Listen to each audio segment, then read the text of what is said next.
हमारा रुपी स्टेबल है, तो ऐसा नहीं है कि आपको ग्रोथ मिल रही है बट रुपी डेप्रिशिएट कर रहा है तो आपको नेट लेवल पे कुछ ज्यादा ग्रोथ नहीं मिल रही है। सो हमारी ग्रोथ अच्छी है, हमारा इन्फ्लेशन स्टेबल है। लास्ट 2 साल में हमने एल नीनो के संकेत देखे थे, वो एल नीनो अभी ला नीना में कन्वर्ट होते जा रहा है, तो इसलिए बारिश आफ्टर 2-3 साल हमने देखा है कि एक्सेसिव रेन्स हुई हैं, तो वो अच्छा है हमारे एग्रीकल्चर के लिए भी। तो मार्केट में बोला जाता है कि भाई mutual fund is for wealthy individuals. हम चाहते हैं कि ये जो म्यूचुअल फंड है ये एक आम आदमी, एक गरीब आदमी और एक रूरल आदमी के लिए, सबके लिए हो। अब होता क्या है, आप अगर MFI बोरोवर्स की बात करो, माइक्रो फाइनेंस, वो इतने छोटे होते हैं कि उनकी मंथली जो किस्त है वो 1,500 रुपए की होती है। तो लोगों को लग रहा है और हमें भी यही लगता है कि नियर टर्म में लार्ज कैप में रिस्क रिवॉर्ड आपका फेवरेबल है, तो इसके वजह से हो सकता है लार्ज कैप में इनफ्लो ज्यादा आ रहे हो। बट अगर अब आपका टाइम होराइजन कम से कम 4-5 साल है, तो लार्ज कैप हो, मिड कैप हो, स्मॉल कैप हो, उससे फर्क नहीं पड़ता है। ज्यादा से ज्यादा क्या होगा, 6 महीना एक्स्ट्रा लगेगा और कुछ नहीं होगा। चेजिंग मोमेंटम जो कि मैं बोल रहा था, तो वो सीखा। Second, over confidence in timing, इसीलिए बोलते हैं don't try to time the market. Third, starting में जब मैं नया नया आया था, neglecting asset allocation. Fourth, emotional decision making.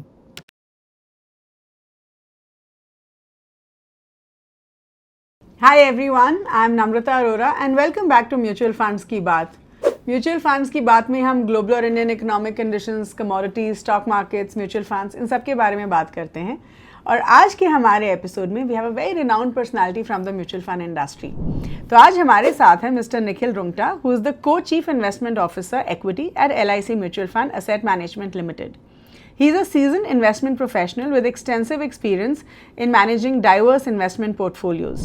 He has a track record of developing and implementing successful investment strategies and also demonstrated ability to conduct comprehensive market analysis and identify investment opportunities. Mr. Nikhil Rungta has been a fund manager equity at SBI Pension Funds Private Limited, co-fund manager and research analyst at Nippon India Mutual Fund, and equity research analyst at Standard Chartered Securities India Limited. Mr. Nikhil Rungta is a rank holder chartered accountant, MBA finance at NMIMS and FRM GARP, and also has an ESG certification issued by CFA UK Society.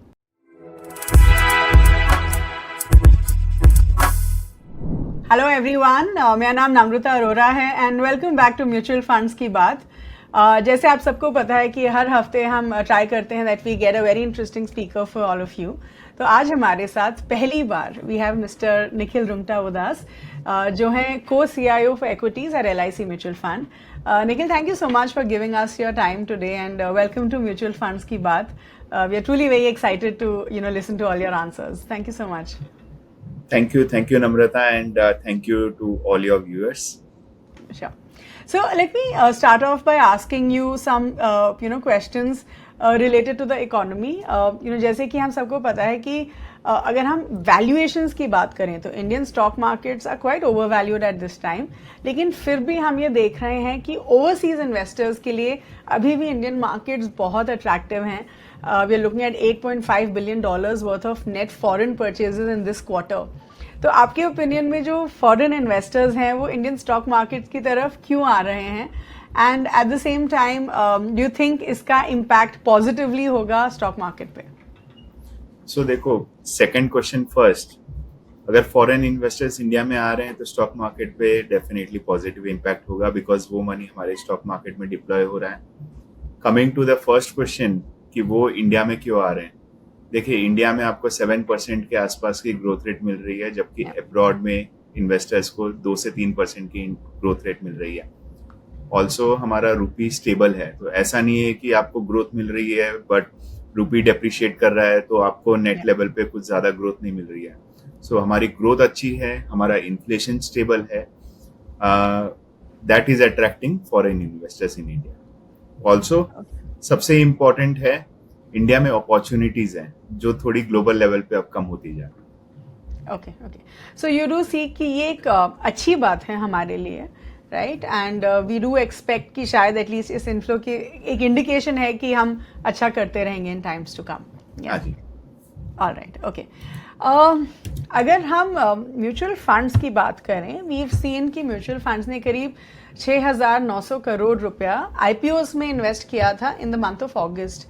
Now पहले अब हमें ये बताइए निखिल कि इतने सारा पैसा equity funds का आईपीओस में जा रहा है, may be specially new age companies, तो आपके व्यू में अगर इक्विटी फंड्स जो हैं आईपीओस में इन्वेस्ट करते हैं तो क्या ये बेटर रिटर्न्स में ट्रांसलेट होगा? Do you think that could be a good analysis? देखिए, मैं ऐसे नहीं बोलूंगा कि आईपीओ में हम इन्वेस्ट करते हैं तो ज्यादा बेटर रिटर्न होता है। मैं ये बोलूंगा कि आईपीओ में जो कंपनी आ रही है वो generally emerging theme new age companies वगैरह आ रही हैं। तो न्यू एज कंपनीज होती हैं तो वो यूनिक होती है अपनी एस्पेक्ट में। तो वो अब क्या है, एग्जिस्टिंग मार्केट में जितनी भी लिस्टेड कंपनीज है उनमें वो मेरे को थीम्स वगैरह मिलती नहीं है। तो आज अगर मुझे वो वाली पर्टिकुलर थीम खेलनी है तो मैं वो कंपनी के अंदर इन्वेस्ट करूंगा। ऑल्सो क्या होता है, समटाइम्स अभी अराउंड 70 to 80 या फिर इनफैक्ट 95-97% तो हमारा एग्जिस्टिंग लिस्टेड एंटिटीज में इन्वेस्टेड रहता है। तो जो 1-2% मेरा स्कीम का पोर्टफोलियो है, मैं चाहूंगा थोड़ा बहुत न्यू एज कंपनीज वगैरह के ऊपर भी खेलूं। वहां पे प्रमोटर्स किस तरह का थॉट प्रोसेस से काम कर रहा है वो सारी चीजें करूं। तो हमने लिस्टिंग पे देखा है ये जो आईपीओज होते हैं कुछ कंपनीज के ऊपर खुलते हैं, कुछ कंपनीज के नीचे खुलते हैं। तो ये नहीं बोलूंगा मैं कि इनमें इन्वेस्ट करके हमें ज्यादा मुनाफा होता है। बस ये है कि रिसर्च करके अगर आप कोई भी आईपीओ में इन्वेस्ट करते हो जनरली मुनाफा देखा जाता है। ओके, सो मतलब कि हम एक्सपेक्ट कर सकते हैं कि रिटर्न्स बेटर होंगे इन अगर आईपीओज में इन्वेस्ट किया जा रहा है, कंसिडरिंग यू सेड कि अच्छी इंटरेस्टिंग थीम्स आ रही हैं जो that is what a fund manager is always looking for. या ओके, हाँ, तो वो बेटर हो सकता है। Yes, alright, okay. आपने रिसेंटली निखिल बोला था कि कि लार्ज कैप और स्मॉल कैप सेगमेंट्स जो हैं अभी उतने ओवर वैल्यूड नहीं हैं, लेकिन जो मिड कैप सेगमेंट है वो काफ़ी ओवर वैल्यूड है। तो इसका क्या रीज़न है? आई मीन ऐसा क्यों है कि जो मिड कैप सेगमेंट है वो ओवर वैल्यूड है? क्या इसका इम्पैक्ट जो इन्वेस्टर्स हैं जिन्होंने मिड कैप फंड्स में इन्वेस्ट किया है, क्या उन पे इम्पैक्ट हो सकता है? मैं ऐसे नहीं बोलूंगा कि उनके ऊपर इम्पैक्ट होगा, बट मैं ये बोलूंगा कि मिड कैप सेगमेंट मतलब जो 101 से 250 तक की जो कंपनीज है मार्केट कैप के हिसाब से वो सारी मिड कैप होती है। तो मिड कैप स्कीम में जितना पैसा आता है वो यही 150 कंपनी के अंदर पैसा जाना होता है। अब सेम 150 कंपनियां पूरा का पूरा इनफ्लो अगर चेस करती हैं तो वो महंगी हो जाती है। It's buyer seller relationship. अब मिड कैप सेगमेंट इंडेक्स थोड़ा सा महंगा इसलिए दिखता है बिकॉज पूरी 150 कंपनियां नहीं, लेकिन ये 150 कंपनीज का करीबन 15 से 20% कॉम्पोनेंट, मतलब अंदाजा 25 से 30 कंपनियां इतनी महंगी हो गई हैं कि वो पूरे के पूरे इंडेक्स लेवल को बहुत ऊपर उठा रही है। तो ये नहीं बोलूंगा कि मिड कैप इंडेक्स खराब है, बट उसके अंदर करीबन 25-30 कंपनियां बहुत महंगी हो चुकी है। तो अभी भी 125 कंपनियां हैं जो रीजनेबल है। ओके, और अगर हम स्मॉल कैप सेगमेंट की बात करें Nikhil, because small cap segment भी ओवर वैल्यूड है, तो do you think it's the right approach? क्या हमें अभी स्मॉल कैप्स में इन्वेस्ट करना चाहिए, नहीं करना चाहिए? What do you think? देखिए, स्मॉल कैप ओवर वैल्यूड है वो तो हर बंदा जो भी बात करता है, अब वो स्मॉल कैप 100 की बात कर रहा है, स्मॉल कैप 250 की बात कर रहा है या 500 की, उसके ऊपर डिपेंड करता है। कई बार हम बात करते हैं एमएससीआई स्मॉल कैप, तो उसके अंदर आपके कंपोनेंट अलग होते हैं। तो हर इंडेक्स के कंपोनेंट अलग होते हैं, इसलिए हर इंडेक्स का वैल्यूएशन अलग है। मैं तो ये बोलूं एमफी के डेफिनेशन के हिसाब से top 100 companies large cap, next 150 आपकी मिड कैप हो गई। तो 251 से लेके एंड तक की जितनी कंपनीज है सारी स्मॉल कैप का पार्ट होती है। वो माइक्रो कैप बोलो आप या स्मॉल कैप बोलो, अंदाजा 5,800 कंपनियां इंडिया में लिस्टेड है। 250 हटा दो आप लार्ज एंड मिड कैप, तो 5,600 कंपनीज है जो स्मॉल कैप कैटेगरी में है। तो जब भी हम वैल्यूएशन की बात करते हैं हम पूरे 5,500 कंपनियों की बात नहीं करते, हम उसके अंदर सिर्फ 100 या 200 कंपनियों की बात करते हैं। तो देखो, अपॉर्चुनिटी बहुत है, कुछ पॉकेट्स है जो महंगे हो गए हैं, उनसे थोड़ा सा बच के रहना है। इनफैक्ट बच के नहीं बोलूंगा, बट वो पॉकेट्स है जो थोड़ा सा रेस्ट ले रही हैं, थोड़ा सा आराम कर रही हैं। नहीं तो होता क्या है, देखो आज अगर कोई रेसर होता है वो अगर बहुत भागता रहता है बिना रेस्ट लिए तो वो कोलैप्स हो जाता है। सेम वे अगर कोई थीम या कोई स्टॉक या कोई सेक्टर बिना रेस्ट लिए अगर भागता रहे तो वो बबल बन जाता है, बस्ट हो जाता है।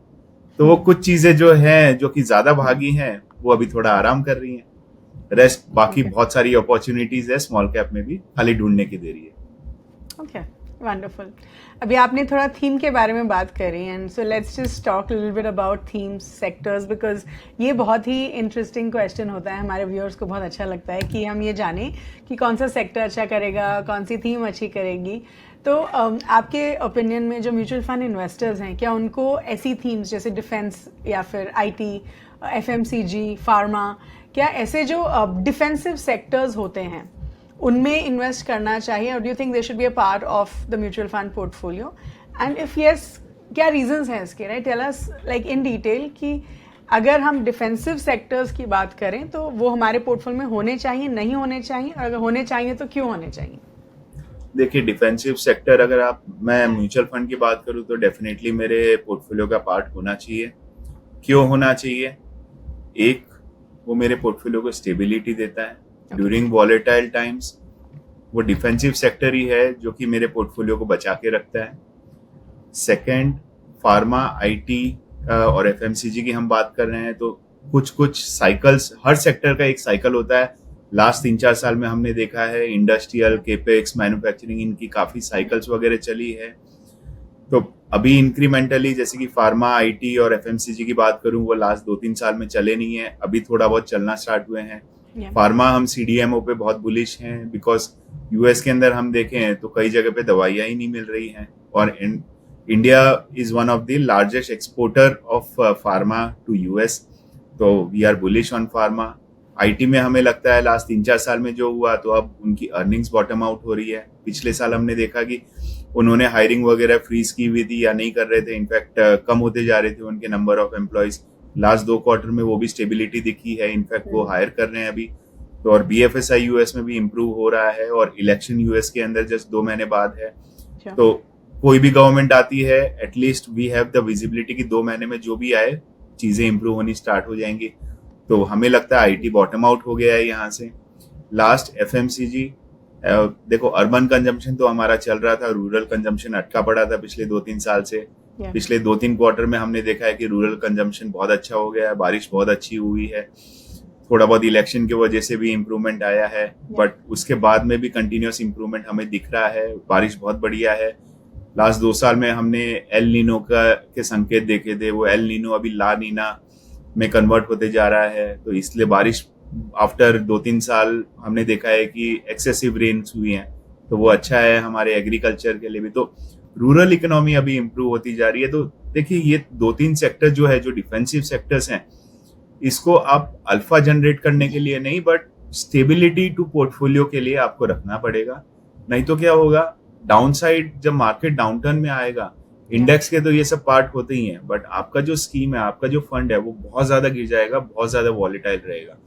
तो उनको स्टेबल करने के लिए हमें ये रखने की जरूरत है। प्लस आज के टाइम ऐसा हो रहा है कि पिछले 2-3 साल में स्मॉल कैप, मिड कैप वगैरह ज्यादा चले हैं, ये सब थीम्स चली नहीं थी। तो ओवर नेक्स्ट 6 से 9 महीने या साल भर की बात करें तो हमें यहाँ पे रिस्क रिवॉर्ड बेटर लग रहा है।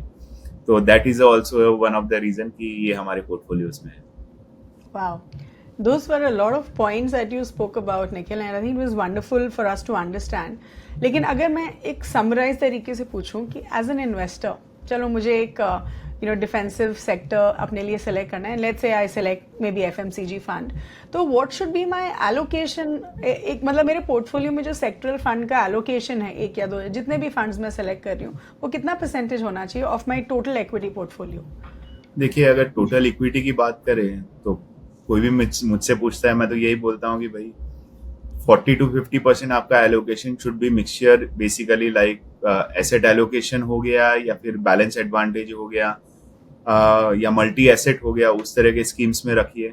30 से 40% आप प्योर डाइवर्सिफाइड स्कीम्स में रखिए, जैसे large cap, mid cap, small cap, and 10 से 15% जो आपका पोर्टफोलियो होता है वो आप सेक्टोरल और थीमेटिक में रखिए, जैसे कि आप सेक्टर्स, एफएमसीजी वगैरह की बात कर रहे थे। बिकॉज सेक्टोरल फंड्स में क्या होता है, आपको खुद को सेक्टर्स को ट्रैक करने की जरूरत है। कल को वो हर सेक्टर की अपनी एक साइकिल होती है, तो अगर वो सेक्टर डाउनटर्न में जा रहा है तो आपको उसे ट्रैक करना पड़ेगा और डिसाइड करना पड़ेगा भाई वो सेक्टोरल स्कीम से निकल के दूसरे सेक्टोरल स्कीम में जाना है। तो वो क्या है, वो 10 से 15% आपके टोटल पोर्टफोलियो का ही पार्ट होना चाहिए। Okay, wonderful, right, because I think हम इतना अगर डिस्कस कर भी रहे हैं सेक्टर्स के बारे में, हमारे व्यूअर्स को इतना पता होना चाहिए कि कितना एलोकेशन करना है, राइट, बिकॉज आई नो कि काफ़ी इन्वेस्टर्स जो हैं बहुत ज़्यादा बुलिश हो जाते हैं टूवर्ड सेक्टरल इन्वेस्टिंग, स्पेशली जो 2020 के बाद जिन इन्वेस्टर्स ने इन्वेस्ट करना शुरू किया था, very bullish on certain sectors. So I think as investors we should understand कि सेक्टर्स में ऑफकोर्स थोड़ा रिस्क होता है, तो थोड़ा सोच समझ के इन्वेस्ट करना चाहिए. Okay, alright. सो अगर हम SIPs की बात करें, जनरली क्या होता है कि ऑफ कोर्स 500 रुपया as a minimum SIP amount, और यही बोला जाता है कि आप छोटे अमाउंट से जो है अपना म्यूचुअल फंड्स में इन्वेस्टमेंट शुरू कर सकते हैं. You can see that wealth creation over a period of time. LIC mutual fund 100 रुपये की SIP भी इंट्रोड्यूस कर रहा है, राइट. तो आपके ओपिनियन में जो इतने छोटे अमाउंट की SIPs होती हैं, do you think they would help investors reach there financial goals? क्योंकि इवेंचुअली आपको बहुत ज़्यादा इन्वेस्ट करना पड़ेगा या फिर बहुत लंबे समय के लिए इन्वेस्ट करना पड़ेगा to reach your financial goal. And I understand 100 रुपये की SIP मतलब कि आप चाह रहे हैं कि सारे जो इंडिया में सेगमेंट्स ऑफ पीपल हैं वो इन्वेस्ट कर पाए, राइट. तो help us understand this, Nikhil. तो देखिए, अभी क्या होता है, आज हमारे पास करीबन 17 करोड़ फोलियोज हैं. Yes. और यूनिक फोलियोज की बात करूँ तो करीबन खाली 4 करोड़ है. हमारे पॉपुलेशन का बहुत छोटा पोर्शन है. एक मार्केट में बोला जाता है कि भाई mutual fund is for wealthy individuals. हम चाहते हैं कि ये जो म्यूचुअल फंड है ये एक आम आदमी, एक गरीब आदमी और एक रूरल आदमी के लिए, सबके लिए हो. अब होता क्या है, आप अगर MFI बोरोवर्स की बात करो, माइक्रो फाइनेंस, वो इतने छोटे होते हैं कि उनकी मंथली जो किस्त है वो 1,500 रुपए की होती है. तो अगर मैं उसमें 500 रुपए ऐड कर दूं तो उनकी मंथली किस्त 2,000 हो जाएगी. लेकिन अगर मैं उनको बोलूं कि भाई मंथली आपकी किस्त 1,500 है, 100 रुपए की आप SIP कीजिए साथ में, तो उसके लिए वो आसान हो जाता है. वो 100 रुपए अलग से निकाल सकता है. तो हमारे लिए ये है कि जितनी छोटी SIP होगी उतने ज्यादा लोग इन्वेस्टर बन सकते हैं इंडिया में. तो ये जो यूनिक फोलियोज हैं 4 करोड़ के, वो बहुत ज्यादा हो सकते हैं. तो ये कम से कम छोटी से छोटी SIP पे AUM के लिए हम फोकस नहीं कर रहे हैं, बट हम फोकस कर रहे हैं कि ज्यादा से ज्यादा लोग इस इन्वेस्टर बने इंडिया में. क्योंकि इंडिया की जो ग्रोथ स्टोरी है वो 1, 2, 5 साल की नहीं, वो 10, 20, 50 साल की है. तो हर इंसान जो इंडिया में रह रहा है वो इस ग्रोथ का पार्ट बने. I think another perspective which I look at is कि अगर आप छोटे अमाउंट से शुरू करते हैं तो इवेंचुअली आप एक बार एक्सपीरियंस करते हैं कि म्यूचुअल फंड्स कैसे काम करता है, आप रिटर्न्स एक्सपीरियंस करते हैं, तब आप अपने SIP अमाउंट भी बढ़ा सकते हैं.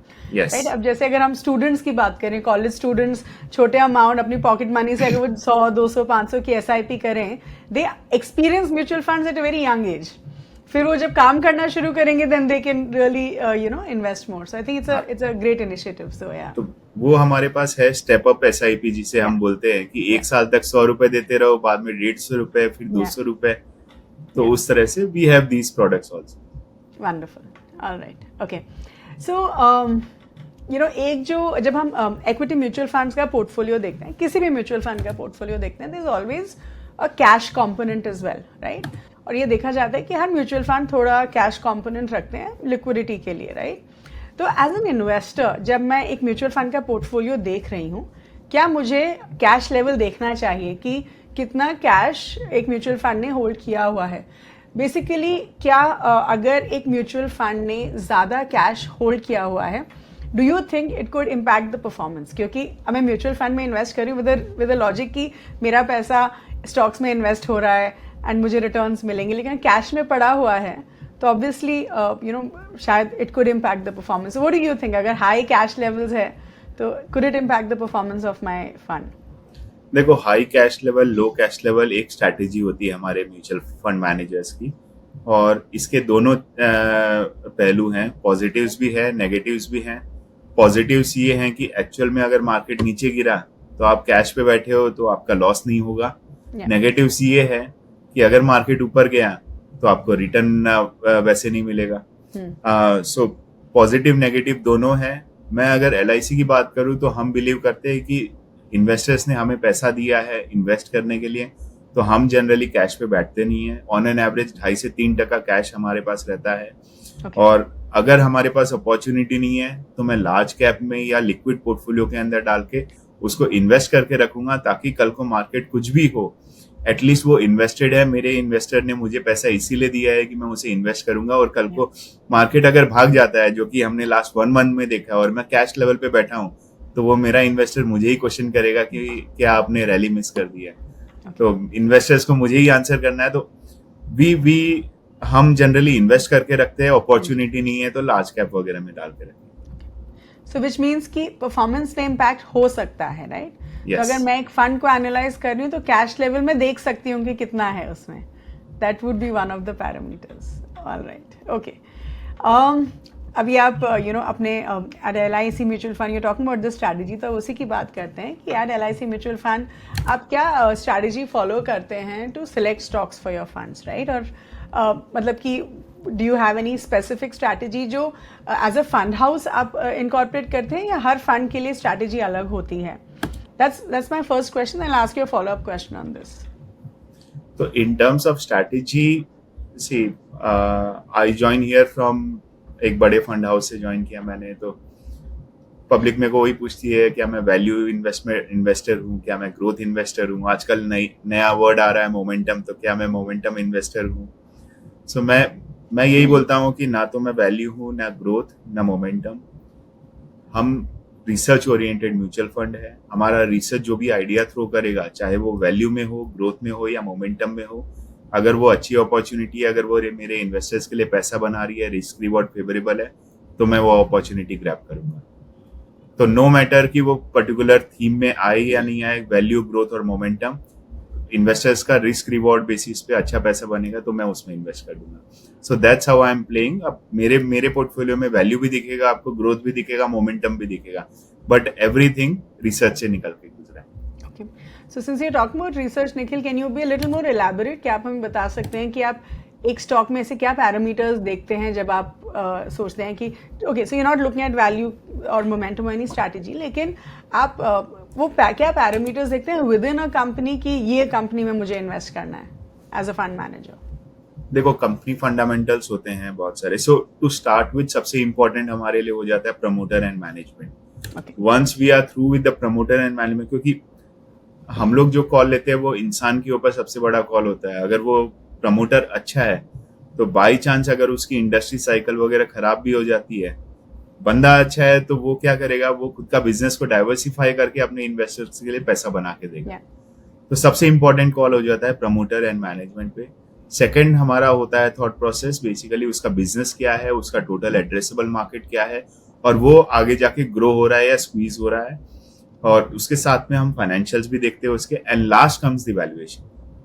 तो इसलिए जो वैल्यू, ग्रोथ, मोमेंटम वो सब हम बात करते हैं, वो सब वैल्यूएशन के ऊपर आता है, और वो हमारे लिए सबसे एंड में आता है। ओके, तो अगर हम आपके फोकस फंड की बात करें ना निखिल, तो हमने देखा है कि एक इन्वेस्टमेंट स्ट्रैटेजी शिफ्ट हो रहा है उसमें, राइट? जहाँ पहले लार्ज कैप फोकस्ड होता था ये फंड, अब एकदम से हम मल्टी कैप फोकस देख रहे हैं, राइट? तो ये ऐसा क्यों है कि ये fund is changing it's investment strategy?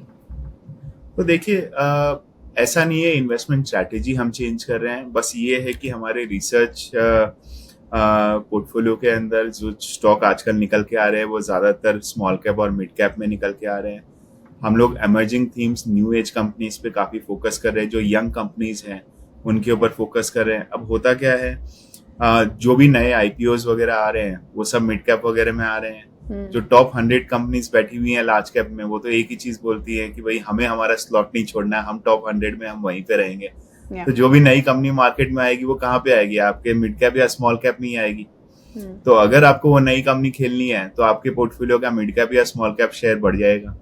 सो इसीलिए वो मल्टी कैप में हम घुस रहे हैं रादर देन लार्ज कैप, क्योंकि लार्ज कैप में तो आपके पास सिर्फ वही 100 कंपनी है, और वो हम खेलेंगे बेसिकली जब हमें लगेगा कि भाई लार्ज कैप के रिस्क रिवॉर्ड बहुत ज्यादा फेवरेबल है, तब हम वहां पे वेटेज बढ़ा देंगे, और स्मॉल और मिड कैप में अपॉर्चुनिटीज की कमी हो रही है। Okay, fair enough, alright. Okay, तो अगर हम एम्फी डेटा देखें ना निखिल, तो उसमें हमने देखा है कि there is a 4-fold rise in inflows in the large caps, right? तो अगर हम देखें तो from 670 crores in July to 2636 crores in August. तो ऐसा क्यों हो रहा है? ऐसा क्यों है कि अब हम सडनली देख रहे हैं कि एक लार्ज कैप की तरफ शिफ्ट हो रहा है? एंड डू यू थिंक इसका एक इंडिकेशन ये है कि शायद अब इन्वेस्टर्स को लग रहा है कि वॉलेटिलिटी आने वाली है तो थोड़ी सेफ इन्वेस्टमेंट में पैसा डाल दें, ये रीज़न है या वैल्यूएशंस अच्छी हैं तो उसकी वजह से डाल रहे हैं? व्हाट्स द रीज़न कि लार्ज कैप्स में हम इतना इन्फ्लो देख रहे हैं? इसलिए देख रहे हैं क्योंकि पिछले 2-3 साल की आप बात करो तो खाली स्मॉल कैप मिड कैप ज्यादा चले हैं over large cap. And earnings की मैं बात करूं तो लार्ज कैप भी अपने अर्निंग्स दे रहे हैं, ऐसा नहीं है कि वो कम दे रहे हैं। Of course small cap mid cap ज्यादा अर्निंग दे रहे हैं, तो लोगों को लग रहा है और हमें भी यही लगता है कि नियर टर्म में लार्ज कैप में रिस्क रिवॉर्ड आपका फेवरेबल है, तो इसके वजह से हो सकता है लार्ज कैप में इन्फ्लो ज्यादा आ रहे हो। बट अगर अब आपका टाइम होराइजन कम से कम 4-5 साल है तो लार्ज कैप हो मिड कैप हो स्मॉल कैप हो उससे फर्क नहीं पड़ता है। ज्यादा से ज्यादा क्या होगा, 6 महीना एक्स्ट्रा लगेगा और कुछ नहीं होगा।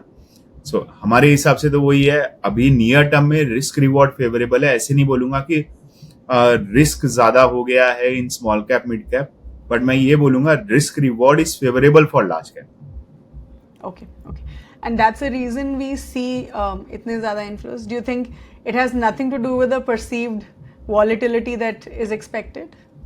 देखिए एक नॉर्मल चीज है कि जब भी आपका मार्केट ऊपर जाता है, जितना ऊपर के लेवल पे रहता है उतनी ज्यादा वॉलेटिलिटी रहती है। और ये history has proven not only in India but across the globe. जब जब मार्केट ऊपर जाएगा वॉलेटिलिटी बढ़ती रहेगी उसके अंदर। तो अभी जैसे कि जब भी मैं किसी से मिलता हूँ, निफ्टी अगर 1000 पॉइंट करेक्ट होता है, वो मेरे को आके बोलता है भाई निफ्टी 1000 पॉइंट करेक्ट हो गया। मैं उसे बोलता हूँ 1000 पॉइंट मतलब खाली 4% हुआ है। बोला बट 1000 पॉइंट हो गया। तो उनको 4% नहीं दिख रहा है जो कि बहुत छोटा है, वो उनको 1000 पॉइंट दिख रहा है। तो वो वाली चीज हो जाती है। तो वो जो आम आदमी है वो एब्सोल्यूट में देखता है, वो परसेंटेज में नहीं देखता है चीजें। तो उसके वजह से वो थोड़ा सा डर जाता है। बट अगर आपका लॉन्ग टर्म होराइजन है तो मेरे ख्याल से स्मॉल कैप मिड कैप में अपॉर्चुनिटीज बहुत बढ़िया है। Okay, so long term horizon है तो any category is good, large cap, mid cap और small cap. देखिए history has given a proof कि on an average long term horizon है तो लार्ज कैप आपको 12% के आसपास का रिटर्न देता है, मिड कैप 15% और स्मॉल कैप 17-18%। 17-18%, alright, okay. काफ़ी इन्वेस्टर्स जो है like I said sectoral thematic funds या कैटेगरी को चेज करते हैं, ये हम ऑलरेडी डिस्कस कर चुके हैं। ये भी I think we all understand कि ये रिस्की है और इसलिए आपने बोला कि 10 से 15-20% तक मैक्सिमम सेक्टरल थीमेटिक फंड्स में इन्वेस्ट करना चाहिए। So let's understand what are some of the interesting themes. हमने सेक्टर्स डिस्कस किए in the previous question, we discussed about IT, pharma and FMCG जो डिफेंसिव सेक्टर्स थे। तो आपके ओपिनियन में इंटरेस्टिंग इन्वेस्टमेंट थीम्स कौन सी हैं at this point in time और क्यों हैं? मतलब why should we look at some of those interesting themes, और क्या ऐसी कोई अप्रोच है जिससे हम रिस्क को कम कर पाएं इन सेक्टरल एंड थीमेटिक फंड? तो रिस्क कैसे कम किया जाए और वो क्या इंटरेस्टिंग थीम्स हैं जो आप अभी जिसके बारे में आपको लगता है कि आप इन्वेस्ट कर सकते हैं? देखिए अभी सेक्टोरल की अगर मैं बात करूं तो सेक्टोरल के सामने आजकल नई थीम चल रही है मैन्युफैक्चरिंग थीम। तो मैन्युफैक्चरिंग क्या है, लोग बोलते हैं ये थीमेटिक है, मैं ये बोलता हूँ कि ये तो एक कोर इक्विटी की तरह देखा जा सकता है, क्योंकि जनरली आप IT और BFSI को छोड़ के सारी चीजें यहाँ पे प्ले कर सकते हो। ऑल सेक्टर्स, सारे सेक्टर्स आ जाते हैं। तो ये हो गई बोलने के लिए थीमेटिक, लेकिन सारे सेक्टर्स आ गए हैं तो आपने रिस्क भी डाइवर्सिफाई कर दिया इसके अंदर। और मैं इंडिया की बात करूँ तो बहुत स्कोप है इंडिया में। आज के तारीख में मैन्युफैक्चरिंग थीम टोटल करीबन 36,000 करोड़ के का AUM लेके बैठे। बट गिवन इंडिया में क्या हो रहा है, ये it's like drop in the ocean, कुछ नहीं हुआ है अभी तो मेरे ख्याल से थीमेटिक और सेक्टोरल में जाना है तो जैसे मैन्युफैक्चरिंग हो गई वो अच्छी लगती है हमें। इसके अंदर और भी बहुत सारे प्लेस हो रहे हैं, जैसे आपका चाइना 1+1 प्ले हो रहा है, आपका यूरोप +1 प्ले हो रहा है, और इसमें ऑटोमेटिकली इनडायरेक्ट वे में आप कंजम्पशन भी खेल जाते हो। जैसे इंडिया खुद एक बहुत बड़ा कंजम्पशन हब बनते जा रहा है। हमने देखा है इंडिया ऑलरेडी MNC कंपनीज के टॉप 5 रेवेन्यू जनरेटिंग कंट्रीज में आ चुका है। गोइंग फॉरवर्ड इंडिया का पॉपुलेशन इस तरह से हो रहा है कि कोई भी MNC कंपनी इंडिया को इग्नोर नहीं कर सकती। तो आज अगर इंडिया की जो मैन्युफैक्चरिंग कंपनीज हैं वो खाली इंडिया के लिए भी अगर बनाना स्टार्ट कर दे तो भी हमें मैन्युफैक्चरिंग हब बनने से कोई नहीं रोक सकता। तो इसमें आपके रिस्क भी डाइवर्सिफाई हो जाता है बिकॉज सारे सेक्टर्स खेल सकते हो, और इसके ये आपकी थीमेटिक भी होगी। Wonderful. So you do think कि मैन्युफैक्चरिंग एज अ थीम अच्छा करेगा in times to come, and that's what we could look at. और डाइवर्सिफिकेशन इज इम्पॉर्टेंट, और मैन्युफैक्चरिंग में आपको डाइवर्सिफिकेशन मिल जाता है. Yes. Alright, okay. अभी हम कुछ टाइम पहले हमने मोमेंटम की बात करी, right, and you were saying कि मोमेंटम एज अ थीम काफ़ी पिकअप कर रहा है अमंगस्ट इन्वेस्टर्स. तो ये जो मोमेंटम अप्रोच है, क्या इसमें हम पैसिव फंड्स के थ्रू इन्वेस्ट कर सकते हैं? देखिए, इंडिया की बात करूँ तो मोमेंटम थीम्स के अंदर पैसिव के थ्रू आप इन्वेस्ट करोगे, could be a good idea, लेकिन ये इन्वेस्टर के रिस्क एपेटाइट पे भी डिपेंड करता है और मार्केट आउटलुक पे भी डिपेंड करता है. अब हमने देखा है जब मार्केट अप ट्रेंड में होता है, बेसिकली मोमेंटम होता क्या है, आप वो वाले स्टॉक्स खेलते हो उसके अंदर जो अच्छे परफॉर्म कर रहे हैं और जो अपवर्ड ट्रेंड में है. तो शॉर्ट टू मीडियम टर्म में ये वाली थीम बहुत अच्छा रिटर्न दे सकती है, बट वो जो शॉर्ट टू मीडियम टर्म है वो आपका एकदम बुलिश मार्केट फेसेस होते हैं. लेकिन ये वाली जो थीम्स होती है मोमेंटम पैसिव स्कीम्स, ये वॉलिटिलिटी बहुत ज्यादा होती है इनके अंदर, specially in the down turns, क्योंकि ये इन्वेस्टर को कोई एक स्पेसिफिक सेक्टर को ओवर एक्सपोज कर सकती है. जैसे कि अगर I will just give you an example कि जैसे कि सपोज आज के तारीख में कंजम्पशन चल रहा है, तो मोमेंटम क्या करेगा, मोमेंटम थीम्स के अंदर, पैसिव स्कीम्स के अंदर कंजम्पशन का वेट बहुत बड़ा हो जाएगा. और कल को अगर ये सेक्टर की साइकिल चेंज हुई है तो वो इन्वेस्टर का एक्सपोजर टू कंजम्पशन विद बहुत ज्यादा हो जाएगा, तो वो डाउन साइकिल के अंदर आपका लॉस भी उतना ही ज्यादा होएगा. तो दिस इज ये हाई रिस्क हाई रिवॉर्ड वाली स्ट्रेटेजी हो जाएगी. अप साइकिल में आपको अच्छा रिटर्न बना के देगी, लेकिन डाउन साइकिल में आपका बहुत ज्यादा नुकसान भी कराएगी. क्योंकि ये जो थीम्स होती है, मोमेंटम होती है, पैसिव जो होती है, यहाँ पे एक्टिव डिसीजन मेकिंग होती नहीं है, तो इसलिए ये कॉस्ट इफेक्टिव होती है. लेकिन इनके अंदर फ्लेक्सिबिलिटी भी नहीं होती है, जो कि मार्केट कंडीशंस चेंज हो रहे हैं तो ये ऑटोमेटिकली चेंज हो जाए, तो वो फ्लेक्सिबिलिटी नहीं होती है. इसलिए लॉन्ग टर्म के हिसाब से ये काम नहीं आती ज्यादा. But yes, short to medium के लिए, मीडियम टर्म के लिए देख सकता है कोई भी इसे. ओके, लेकिन अगर मान लीजिए हमें एक पैसिव फंड सेलेक्ट करना है फॉर द लॉन्ग टर्म, तो आप कौन सा, I mean which fund would you recommend? I'm not saying which fund, I mean which index do you think we should track then? देखिए, लॉन्ग टर्म अगर आपका horizon है तो हमने यही देखा है कि स्मॉल कैप आपको मिड कैप और लार्ज कैप से ज्यादा रिटर्न देता है, तो small cap is better. Okay, and long term का डेफिनेशन क्या है आपका? 5 year plus. 5 years plus. Okay, all right. So Nikhil, help me understand, आप पिछले कितने सालों से इस इंडस्ट्री का हिस्सा हैं? How many years? 17 years now. 17 years. तो ये बताइए कि पिछले 17 सालों में आपने ऐसी क्या गलतियां करी हैं जो आपको लगता है कि अरे नहीं करते तो अच्छा रहता, at a personal level and at a professional level, right? तो आप as a personal at your as an investor बताइए, plus as a fund manager बताइए कि क्या गलतियां करी और उस गलती से आपने क्या सीखा है. So pass on your learnings to us. So मैं पर्सनल प्लस फंड मैनेजमेंट दोनों चीज को कंबाइन करके बोलूंगा. ये नहीं बोलूंगा कि ये गलती पर्सनल में हुई है या फंड मैनेजमेंट में हुई है. मिस्टेक्स की बात करूं तो मैं 5 मिस्टेक बताता हूं और 5 लर्निंग बताता हूं. मिस्टेक्स में फर्स्ट इज चेजिंग मोमेंटम, जो कि मैं बोल रहा था, तो वो सीखा. Second, over confidence in timing, इसीलिए बोलते हैं don't try to time the market. Third, starting में जब मैं नया नया आया था, neglecting asset allocation. Fourth, emotional decision making. And fifth, ignoring small cap risk. तो ये 5 मिस्टेक्स थी. और लर्निंग क्या थी? Patience is key, research driven decision करनी चाहिए. मार्केट साइकिल जो है वो नेचुरल है, they are part of the market. Diversification matters, and most important, discipline और value the discipline. So that's the amongst the most important learning. So ये 5 mistakes थी, 5 learning थी. वंडरफुल. ओके, लास्ट क्वेश्चन, हमारे viewers के लिए कोई book recommendations Nikhil, anything that you have read which is very interesting, जो आपको लगता है कि शायद हमारे व्यूअर्स को पढ़ के बहुत उनको बहुत सीख मिले? देखिए, अभी हम म्यूचुअल फंड की बात कर रहे हैं. बुक्स में तो मैं काफी इंटरनेशनल ऑथर्स के नाम बता सकता हूँ. जैसे कि one of the book is psychology of money by Morgan Housel. वो बहुत बढ़िया बुक है, लेकिन उसमें म्यूचुअल फंड के ऊपर स्पेसिफिक बात नहीं की है. मैं आपको 2 इंडियन बुक्स बताता हूँ जहाँ पे इंडियन म्यूचुअल फंड के हिसाब से भी हम बात कर सकते हैं, और वो काफी बिगिनर्स के लिए है, नए इन्वेस्टर्स के लिए हैं.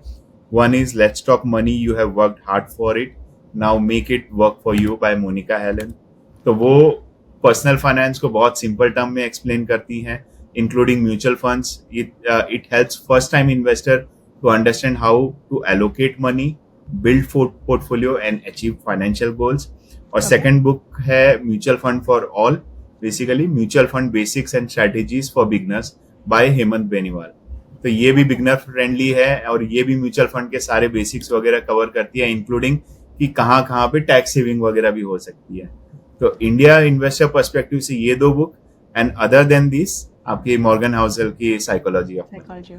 Okay, sure. Thank you so much Nikhil. I think it was a wonderful conversation. I think हमने बहुत सारे टॉपिक्स आज कवर करने की कोशिश करी. We spoke about momentum, strategy, sectoral investing, themes. So thank you so much Nikhil. I think it was wonderful and we do hope कि हम आपको दोबारा लेके आएँ, दोबारा थोड़े interesting questions आपके लिए लाएँ. But thank you so much for your time today and all the best. Thank you Namrata, and thank you to all your viewers. Wow, that was such a wonderful conversation with Mr. Nikhil. I'm sure आप सबको बहुत कुछ सीखने के लिए मिला होगा. तो जल्दी से जो भी हमने पॉइंट्स डिस्कस की वो मैं आपके लिए समराइज कर देती हूँ. तो सबसे पहले हमने मिस्टर निखिल से डिस्कस किया कि हम देख रहे हैं कि काफ़ी इक्विटी फंड्स जो हैं वो न्यू एज कंपनीज़ के आईपीओज़ में इन्वेस्ट करते हैं. तो ऐसा क्यों है? सो मिस्टर निखिल सेज कि ऑफ कोर्स देखा जा रहा है कि काफ़ी नई कंपनीज़ हैं जो अपने आईपीओज़ को लॉन्च कर रही हैं, और जनरली जो म्यूचुअल फंड्स होते हैं वो एक छोटा पोर्शन पोर्टफोलियो का इन न्यू एज कंपनीज़ के आईपीओज़ में इन्वेस्ट करते हैं to eventually get better returns on the portfolio. Mister Nikhil ने बोला था कि लार्ज कैप और स्मॉल कैप सेगमेंट उतना ओवर वैल्यूड नहीं है, और अगर हम मिड कैप सेगमेंट की बात करें तो वो काफ़ी ओवर वैल्यूड है eight this point in time. तो हमने उनसे पूछा कि उन्होंने ऐसा क्यों बोला. तो मिस्टर निखिल सेज कि अभी जो मिड कैप सेगमेंट है वो थोड़ा एक्सपेंसिव है, थोड़ा ओवर वैल्यूड है, क्योंकि अगर हम मिड कैप इंडेक्स देखें उसमें कुछ ऐसे मिड कैप स्टॉक्स हैं जो काफ़ी ओवर वैल्यूड है, और उन स्टॉक्स की वजह से जो है मिड कैप इंडेक्स भी ऊपर जा रहा है. Even in the small cap segment he says कि ऐसे कुछ पॉकेट्स हैं जो अभी काफ़ी एक्सपेंसिव हैं. फिर हमने मिस्टर निखिल से पूछा कि एज एन इन्वेस्टर क्या हमें डिफेंसिव सेक्टर्स में इन्वेस्ट करना चाहिए. मिस्टर निखिल सेज कि जो डिफेंसिव सेक्टर्स होते हैं वो हमारे पोर्टफोलियो को स्टेबलाइज करते हैं ड्यूरिंग वॉलेटिलिटी. तो अगर हम बात करें एफएमसीजी की या फार्मा की, वो अभी तक उतना अच्छा नहीं कर रहे थे, but they are picking up now as sectors. अगर हम आईटी सेक्टर की बात करें, दैट हैज़ बॉटम्ड आउट. अगर हम रूरल कंजम्पशन की बात करें, it is again picking up because of good monsoons and election results. तो मिस्टर निखिल सेज कि अगर हम एक इन्वेस्टर का पोर्टफोलियो देखें तो उसमें आइडियली आप करीब 40% अपना इन्वेस्टमेंट हाइब्रिड फंड्स में कर सकते हैं, 35% डाइवर्सिफाइड इक्विटी फंड्स में कर सकते हैं, और 10 to 15% आप सेक्टरल इन्वेस्टिंग या सेक्टर्स में इन्वेस्ट कर सकते हैं.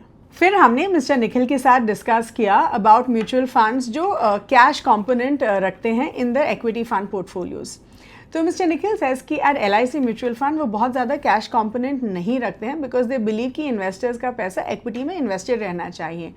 एंड मिस्टर निखिल सेज कि इसलिए है क्योंकि at LIC mutual fund they don't want the investors to miss out on the good opportunities which are available अगर मार्केट रैली होता है, and they are willing to take the downward risk अगर market fall होता है.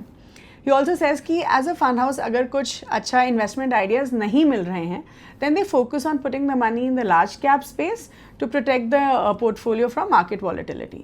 फिर हमने mister Nikhil के साथ थोड़ा लार्ज कैप्स के बारे में डिस्कस किया, एंड मिस्टर निखिल सेज कि आज अगर हम देखें तो शॉर्ट टर्म में अगर आप लार्ज कैप में इन्वेस्ट करते हैं तो risk return is favourable towards the large cap compare to mid cap and the small cap segment. लेकिन अगर आपका इन्वेस्टमेंट होराइजन लॉन्ग टर्म है तो मिड कैप और स्मॉल कैप्स में भी काफ़ी अच्छी अपॉर्चुनिटीज़ अवेलेबल हैं. ही सेज कि अगर हम लॉन्ग टर्म में देखें तो large cap as a segment gives around 12% return, और जो स्मॉल कैप सेगमेंट है वो करीब 17 to 18% रिटर्न देता है.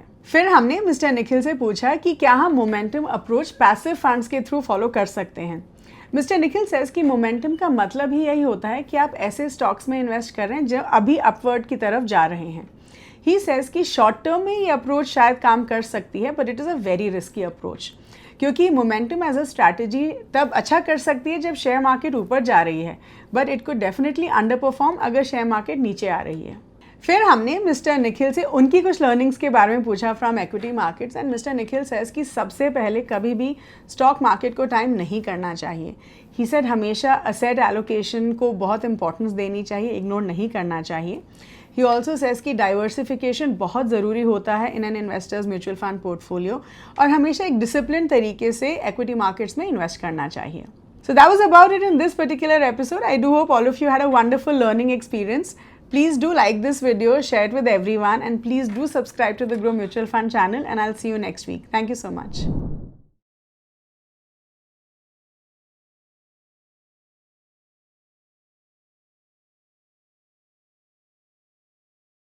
Mutual fund investments are subject to market risks. Read all scheme-related documents carefully.